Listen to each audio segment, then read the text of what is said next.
Uh, Mind-wise, I actually have posted this other video. I kind of looked at your video a little more because I couldn't remember all of what you said. Although being a 5-minute video, you think I remember. I'm sorry. No, I wanted to address the idea of why do Christians believe that atheism exists? And in all honesty, I really again, going back to when I was a child, I did believe in atheism. And I would say that atheism I felt was easier to accept than Christianity, because there were really, the idea of atheism being no deity, there really is like, it's like you're born, you die, and there's nothing that governs you at all, except for a country's laws, maybe. And it almost leads to like monarchy. I mean, not monarchy. Monarchy. I meant anarchy. Basically, there are no building grounds for law. There are no ideas that, like, basically all of these laws and stuff that you see around nowadays are men's ideologies of beliefs of as to what is right and wrong, but that we know is not true, because the laws that we see, like in America, are based off of Judeo-Christian values, whether people like it or not. Now, that being said, I mean, you can say that, okay, they're based off of Judeo-Christian values, but that doesn't mean America is a Christian state, even though a lot of them are. But bear with me. The idea that the law frame froze again. Why is that doing that?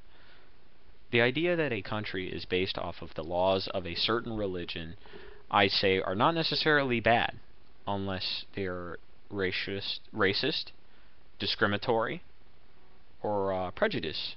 And usually those are the ones that kind of throw me off. I tend to feel that a lot of the laws that are in countries, in some of them, are particularly racist and prejudice. Most of the laws that I find in America tend to be very neutral and very fair. And that's what I look for in a country, usually fairness, equality as far as men go. But then that gets into more politics, so you kind of have to, you know, just bear with me. The main reason why I thought that was basically the main reason why I thought atheism was easier to follow. Now, the concept of a heaven and hell didn't come around for me until I got a little older, probably about 6, 7 years old. And the concept of heaven and hell kind of baffled me. It's like, why is it that I would have to go to either one of these two? And the idea that if I did not accept God as my Savior, I would go to hell. I looked at that, and I did accept God initially for very selfish reasons. I did not want to go to hell. I was very afraid. And I accepted Jesus in my heart, which I think was a very mindful thing. It wasn't so much as that I did it in my heart. I thought that I kind of adopted the idea that if I said that I accept God into my heart, and everything would be fine. But then I learned later on, you know, that's generally not the idea. The idea is that He is omnipotent, omniscient. He knows what you feel. He knows what you're saying. He knows what you actually feel in your heart. So He'll know as to whether or not you're telling the truth. Now, when I said it, yeah, I kind of, you know, I don't want to go to hell. I acknowledge that I'm a sinner, and that I would go to hell if I was a sinner. But as to Jesus Christ, it's like I couldn't tell. So it's like, even though I was accepting God, I didn't know who Jesus really was. So it's like I had to study. So I studied. I kind of like the first thing I dabbled in was Hinduism when I was really young, and then I went to a Christian church. I was introduced to a Bible, and I read that one, and I figured, wow, this one actually seems like this one's legitimate. But this is me at 6 or 7 years old. But now that I keep studying it, I keep studying it, I keep studying, I find my faith reaffirmed each time I read it. So I kind of, you know, I'm ranting a little too much. As to the topic, atheism, I really, in all honesty too, I really don't know much about atheism, and I will admit that to you. As far as it goes, lack of a deity, I would feel like just the idea that saying that, okay, there is no deity, that really leads to a life that really has no value. And I couldn't see how you could accept that. I mean, it's like, okay, have fun, you're born, you know, you're on this earth, live it up while you can. you know? You could have your life taken away at any point in time. And, you know, it's like you're constantly looking over your back. You're wanting to live, but then when you die, what happens? That's it. You're dead. You know, it kind of scares me. I don't like the idea. So, that was something that I came up with later on. As I was young, it seemed very simple. Later on, it got more complicated. You know, when you get older, you learn about religions and you see what everybody believes in. It gets more complicated, and you see how more complicated it gets as you're older. But as a young kid, atheism was very simple to me. I was very surprised. My mom being Christian and my dad being Christian did not press this religion on me. I actually had the opportunity to be able to choose this for myself. And they never spoke to me about religion until I actually picked one. And they were actually very surprised that I picked Christianity. I guess they would figure that that's a little miracle involving me. Do have a lot of people within my own, not my immediate family, but, you know, relatives from my mother and father that do not believe in God. And they have a very hard time with the idea that my family believes. I'm a first-generation Christian, basically. My mom and dad believed, but they never pressed it on me. I'm first generation. Or it should be second. I'm not sure how you would say it. But, you know, that basically, it leaves me with no religious background. Like, my family cannot help me as to help me find salvation because they don't believe in anything.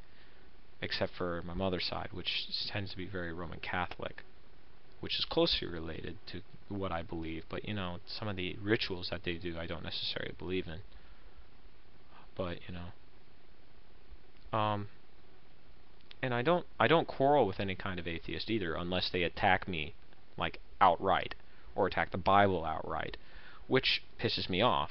And I say that with all honesty, and I'm showing my anger here because it's like they want to prove that I'm wrong. There's no search for truth. They kind of just want to go ahead and show that you are wrong. And that's something I really kind of get pissed off at, because they decide that they want to show that there is no God.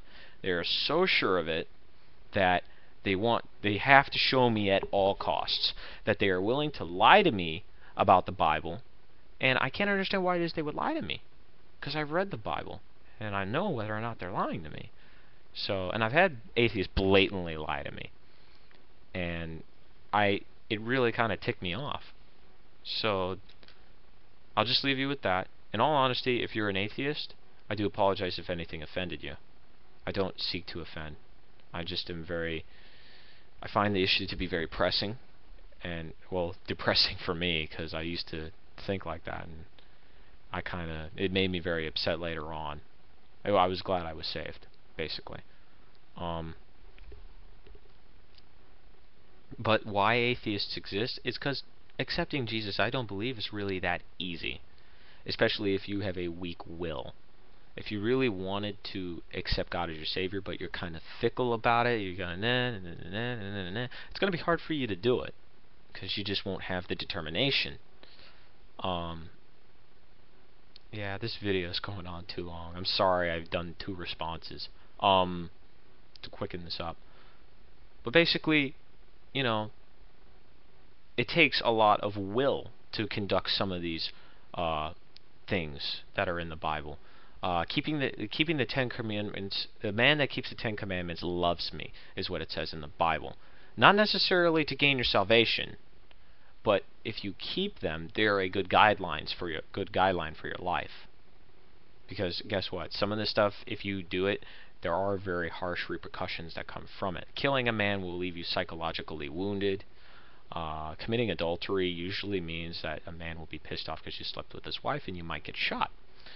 Stealing, you might get apprehended by the police and then go to jail, or even worse, prison.